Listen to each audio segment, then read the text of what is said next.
Hi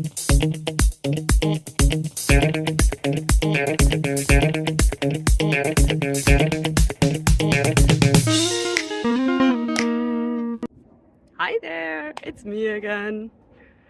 So you all probably recognize the plant that's behind me, right? So the question today is, what will happen if I touch it? Although that one is too easy, right? So let's look at another question that might be a little bit more interesting.